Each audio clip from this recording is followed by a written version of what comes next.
Ya, kasus penangkapan pasangan selebritas ini memang betul-betul mengejutkan banyak banyak orang ya. Karena selama ini keduanya dinilai sangat harmonis ya, kemudian juga terlihat sangat bahagia, kehidupannya seolah-olah memang tanpa celah gitu ya, sehingga ketika penangkapan ini terjadi, publik sungguh dibuat kaget.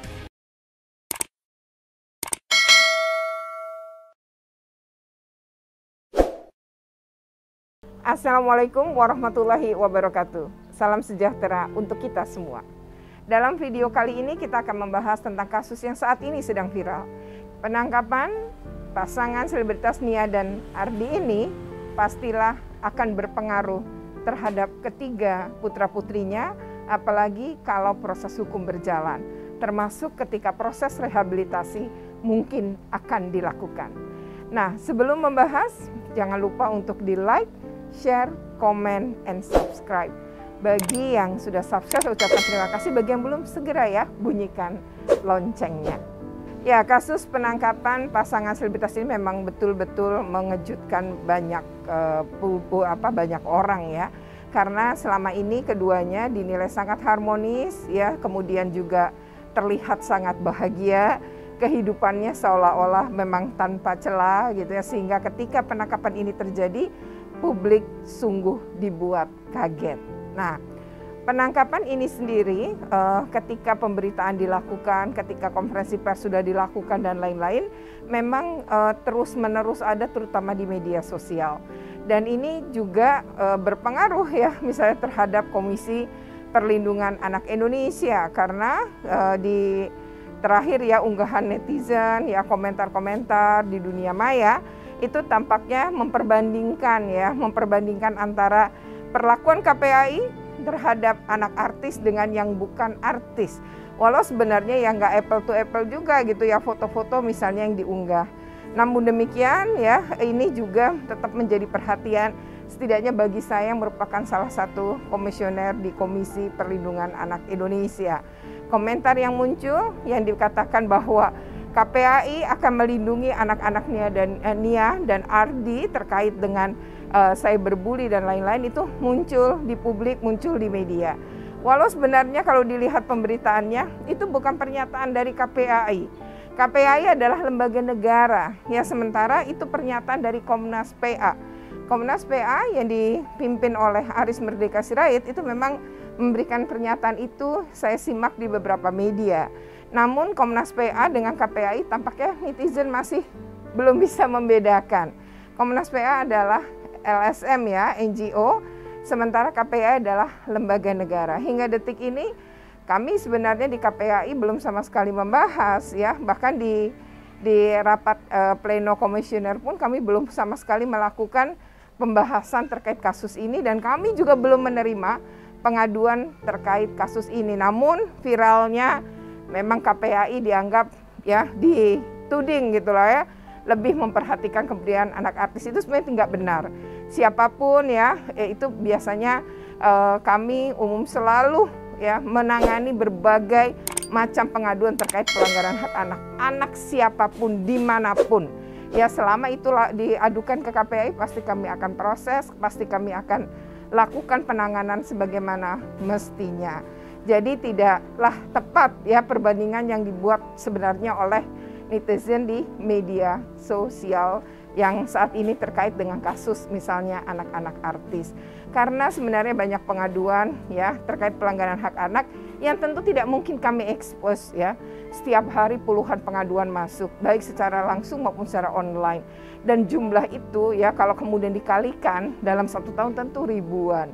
Dan itu semua ditangani. Tentu banyak yang dilakukan dengan cara senyap. Karena tidak mungkin kasus-kasus anak kemudian disampaikan seluruhnya kepada publik gitu ya. Kecuali yang kemudian viral dan memang diviralkan oleh pihak lain dan bukan diviralkan oleh KPAI. Nah, terkait dengan dengan kasus ini, sebenarnya ada beberapa hal ya yang kemudian menjadi catatan bagi saya. Yang pertama, kedua pasangan ini tentu adalah orang yang sangat dikenal publik secara luas. Sebagai public figure tentu ya harusnya Ya, tentu kita inginkan semestinya bahwa ini bisa menjadi role model, bisa menjadi contoh dan panutan yang baik. Apalagi di media sosial mereka kan juga pengikutnya banyak. Namun kan kita tidak tahu ya sebenarnya kehidupan setiap orang seperti apa. Siapapun tentu terkejut ya bahwa kemudian ternyata menggunakan narkoba dan sudah beberapa bulan menggunakan. Tentu kita semua bingung ya, tidak percaya gitu, itu pastilah ya. Tetapi kalau KPAI tentu ya saya juga sebagai salah satu komisionernya, tentu kami lebih melihat pada dampak dari anak-anak ini. Dan anak ini seperti apa kondisi psikisnya tentu mungkin belum diketahui ya kalau sekarang. Karena kan kasusnya juga baru. Dan anak-anak ini kan masih diasuh oleh kakak dari Nia. Dan dia pasti ditempatkan pada situasi yang baik, pada pengasuhan yang kemudian sampai saat ini saya yakin masihlah tepat, ya masihlah baik, masih bisa teratasi. Mungkin kalau sudah agak lama, misalnya berminggu-minggu, tentu saja anak ini pasti akan bertanya kemana kemudian ayah ibunya ya, ketika ayah ibunya juga ditangkap atau ditahan seperti sekarang. Nah, tetapi kalau ingin mengetahui kondisi psikis tentu harus dilakukan asesmen secara psikologi. Berdampak, pasti berdampak. Ke depan pun pasti berdampak, apalagi pemberitaannya sangat luas. Anak ini mau tidak mau tentu akan terdampak. Nah, ada pemberitaan yang lain sebenarnya karena saya dikontak oleh ketua dari Ganas ya. Ganas ini adalah salah satu NGO yang memang bergerak terkait dengan penyalahgunaan narkotika ya.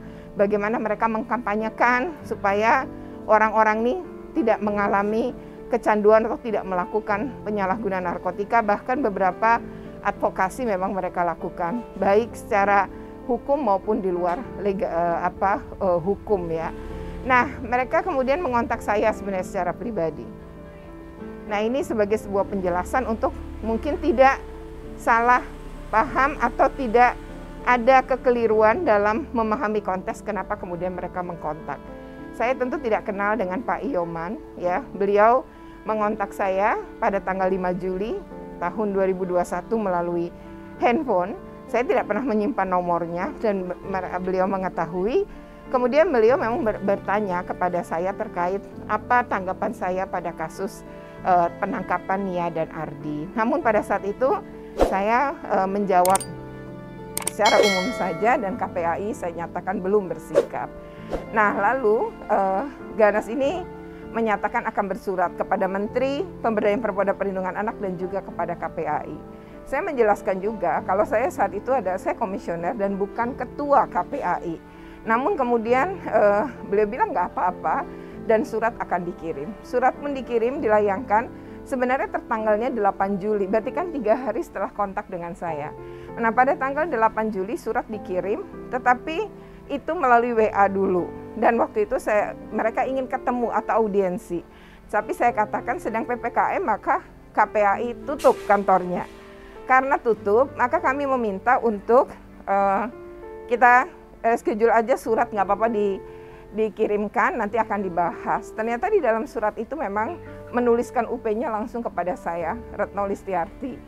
Dan saya kemudian sudah mengirim ke Humas, ya tadi pagi saya sampaikan kepada Humas bahwa ada surat ini. Dan saya berharap bahwa pada hari Senin, ya tentu ini belum ada sikap KPAI sama sekali, karena surat ini pun belum kami bahas, karena akan dibahas biasanya pada rapat pleno. Nah, rapat pleno baru berlangsung Senin, ya. Senin itu berarti kalau dari hari kita rekaman ini adalah esok, ya, besok. Jadi belum tahu juga apakah itu masuk ke dalam agenda. Namun biarpun demikian masuk agenda atau tidak di dalam dalam rapat pleno komisioner, tentu saja kasus ini bisa menjadi perhatian. Kalau bagi kami, ya bagi saya secara pribadi, ini harusnya menjadi sebuah momentum. Momentum menyadarkan para orang tua, terutama para orang tua yang masih muda, kalian punya tanggung jawab terhadap anak-anak, bahwa anak-anak ini butuh perhatian, butuh kasih sayang, dan butuh contoh yang baik. Ketika seorang kecanduan narkoba, tentu dia tidak akan memperlakukan anak-anaknya dan keluarganya dengan baik. Apalagi kalau ayah dan ibunya, keduanya juga mengalami kecanduan yang sama. Oleh karena itu, ini harusnya menjadi momentum banyak pasangan muda di Indonesia dan dimanapun.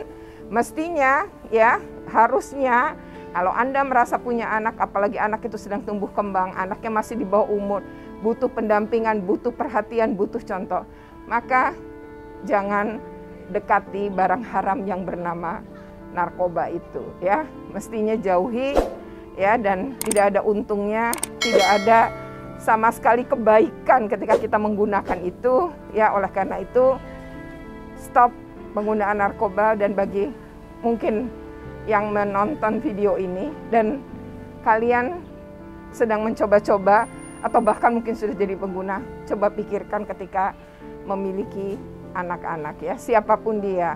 Mungkin kasus Nia dengan Ardi, karena ini seorang, memang keduanya adalah public figure dan pemberitanya sangat luas, barangkali ini bisa menjadi momentum bersama, perhatian bersama, mengingatkan siapapun bahwa narkoba harus dijauhi, barang haram ini harusnya dijauhi ya, oleh siapapun, punya anak atau tidak, apalagi kalau punya anak ya. Demikian video ini ya, semoga bermanfaat. Jika bermanfaat, jangan lupa untuk di like, share, comment, and subscribe. Bagi yang belum subscribe, segera bunyikan loncengnya ya. Terima kasih sekali lagi atas perhatiannya. Assalamualaikum warahmatullahi wabarakatuh.